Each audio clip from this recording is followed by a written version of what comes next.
Assalamualaikum warahmatullahi wabarakatuh.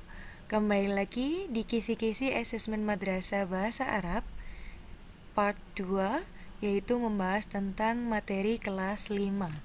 Kita lanjut ya nak ya. Kalau tadi kita membahas materi kelas 4, sekarang kelas 5. Disajikan kalimat tentang a'dha'ul jismi. A'dha'ul jismi itu adalah bab 1 di kelas 5 tentang anggota tubuh ya. Saman kalau misalkan lupa materi ini bisa cek di video-video Bu Nikma yang sebelumnya. Ada lagu juga untuk menghafalkan ya. Siswa mampu melengkapinya dengan menentukan fungsi anggota tubuh. Misalnya ditanya, mata itu fungsinya untuk apa? Mulut itu fungsinya untuk apa? Kemudian hidung itu fungsinya untuk apa? Atau telinga itu fungsinya untuk apa ya? Nah, contohnya gimana Bu Nikma? Sebentar, Bu Nikma carikan contohnya. Nah ini, al-fammu lil akli wasyurbi. Mulut itu untuk makan dan minum. Al-ainu, mata, lin nadhar, untuk melihat. Al-udhunu lis samai, telinga untuk mendengarkan. Nah, al-anfu lisyammi, hidung itu untuk membau. Ini samain hafalkan fungsi-fungsinya. Itu adalah maksud soal yang barusan Bu Nikma baca kisi-kisinya. Kita lanjut ya. Kisi-kisi berikutnya masih a'dha'ul jismi. Disajikan kalimat belum sempurna tentang a'dha'ul jismi. Siswa mampu melengkapinya dengan menentukan kata sifat yang sesuai. Misalnya seperti ini. Teman harus belajar ini berarti. Li roksun. Atau yang sebelah sini langsung saja ya. Hadza jismun salimun. Di sini ada kotak yang warna hijau, di sini ada kotak yang warna kuning. Apa bedanya Bu Nikma? Coba dilihat. Di sini kata sifatnya salimun, sehat, qawiyun, kuat, jamilun, cantik, bisa ya, tampan juga bisa. Ini semuanya tidak ada tunnya. Sedangkan yang di kotak kuning di sini menggunakan salimatun, ada tunnya. Qawiyatun, kalau di sini qawiyun, di sini qawiyatun. Di sini jamilatun, semua ada tunnya. Lantas apa perbedaannya Bu Nikma? Coba dilihat. Kalau di sini hada, kata tunjuk yang digunakan untuk menunjuk anggota tubuh yang tidak berakhiran dengan tun, maka kata sifatnya juga tidak ada tunnya. Jismun huruf terakhirnya mun, tidak ada tunnya, maka menggunakan salimun atau qawiyun atau jamilun bisa. Badanun, belakangnya tidak ada tunnya, maka hadza badanun salimun misalnya gitu, atau hadza badanun qawiyun, bukan qawiyatun. Sebaliknya di sini yang menggunakan kata sifat ada tunnya itu adalah anggota tubuh yang berpasangan. Ainun, mata, berpasangan, ada kanan dan kiri. Yadon, tangan, juga berpasangan, ada kanan dan kiri. Rijlun, juga berpasangan, kaki itu ada kanan dan kiri. Maka kata sifatnya menggunakan tun, tun, tun. Gitu ya. Nanti sama menentukan kata sifat yang di sini itu yang sesuai yang mana. Kalau misalnya di sini menggunakan jismun, atau pakai wajhun, atau pakai rijlun. Nah, nanti sama sesuaikan pakai kata sifat yang laki-laki yang tidak ada tunnya atau kata sifat yang perempuan yang ada tunnya. Gitu ya. Lanjut. Disajikan hiwar sederhana tentang al-mihna. Al-mihna ada di kelas 4, ada di kelas 5. Jadi nanti sama mungkin belajarnya lebih ringan ya, karena mufradatnya hampir sama. Artinya sama-sama profesi. Siswa mampu menyusun kalimat jawaban pada hiwar dengan bantuan gambar. Artinya Saman harus menghafalkan mufrodat. Gambarnya gambar apa? Ini mufrodat ini pada gambar tersebut artinya apa? Nah gitu. Kemudian disajikan kalimat acak tentang al-mihna.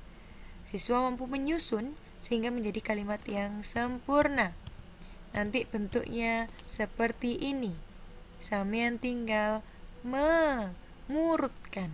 Cara mengurutkannya seperti apa Bu Nikma? Seperti ini. Disebutkan kata tunjuknya dulu. Hadza atau dzalika atau hadhihi atau tilka. berikutnya orangnya siapa, ya. Berikutnya kata ganti, kalau laki-laki pakai huwa, kalau perempuan pakai hiya, ya.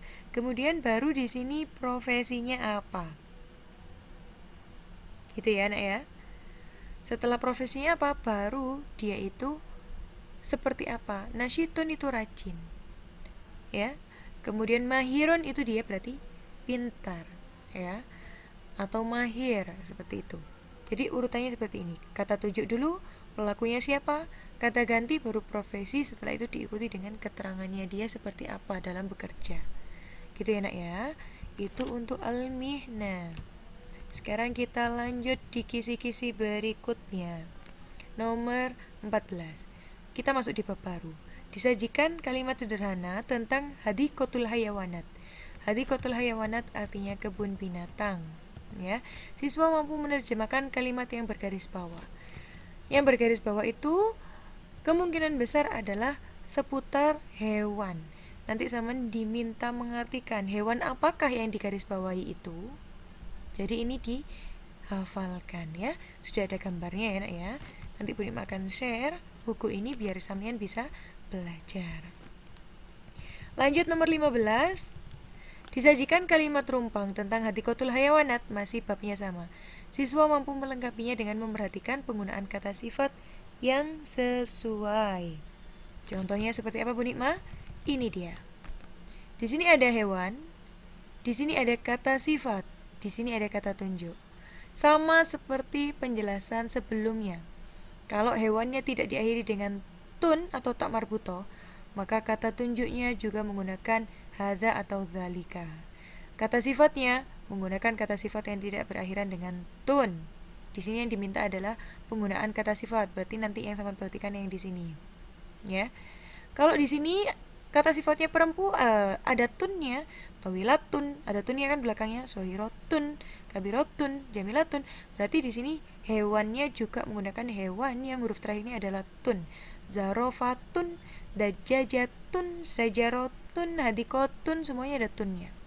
Jadi harus sama, tidak boleh selingkuh. Tidak boleh hewannya ini, kata sifatnya ini, tidak boleh.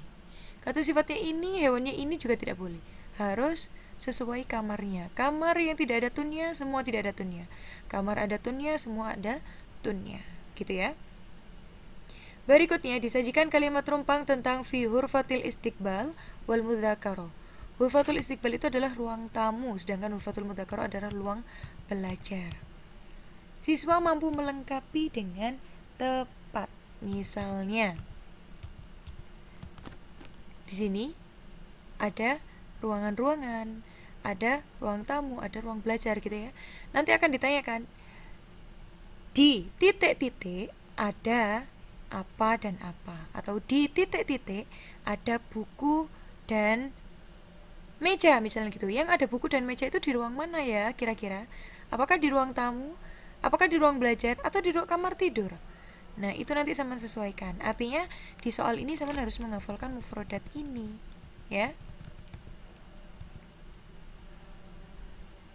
Contoh seperti ini. Fi hurfatil istiqbali, di ruang tamu ada mindodatun, ada meja.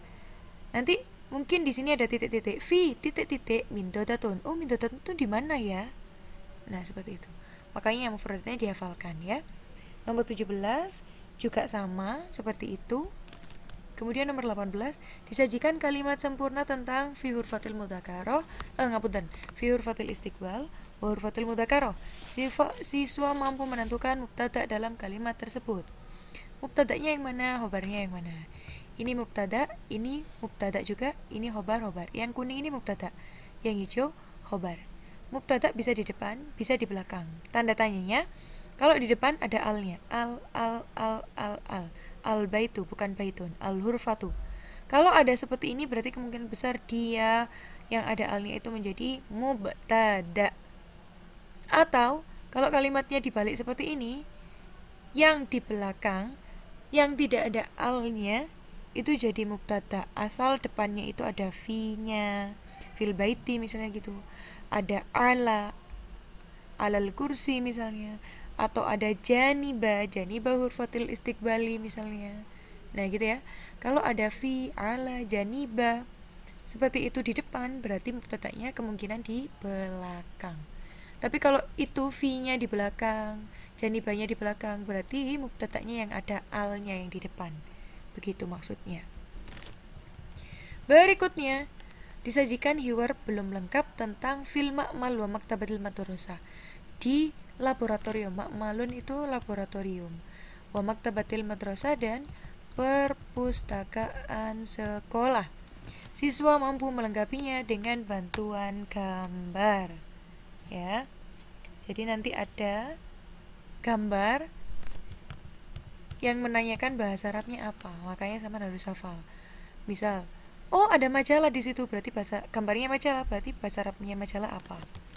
Oh ada buku sejarah misalnya, bahasa Arabnya buku sejarah itu apa? Oh ada koran misalnya, bahasa Arabnya koran itu apa? Begitu ya. Disajikan hiwar belum lengkap tentang fil ma'mal wa maktabatil madrasah. Siswa mampu melengkapinya dengan bantuan gambar. Sama ini ya. Oh ini yang barusan Bu Nima ulangi, maaf. Sekarang nomor berikutnya ya.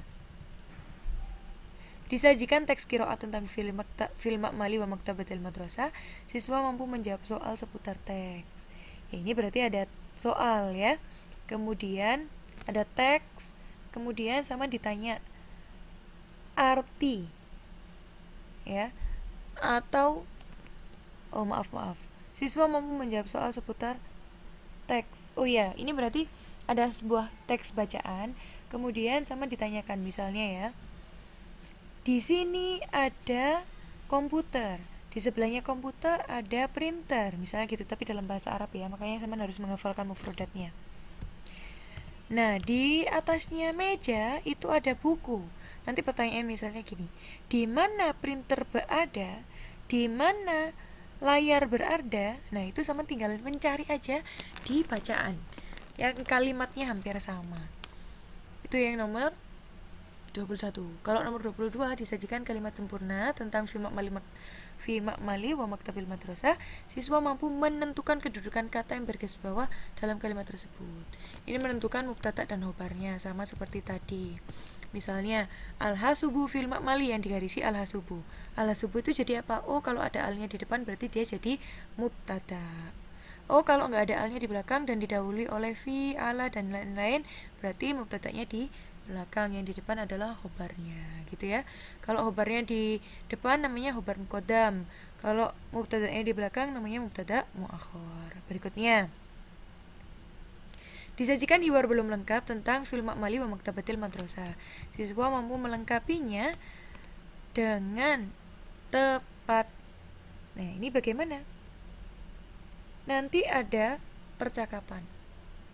Madza fi ma'malil madrasah, apa yang ada di laboratorium sekolah? Misalnya, fi ma'malil madrasah, di laboratorium sekolah itu ada apa saja? Cari pilihan yang kira-kira sesuai dengan soalnya. Kalau di lab itu ada apa? Kalau di perpus itu ada apa?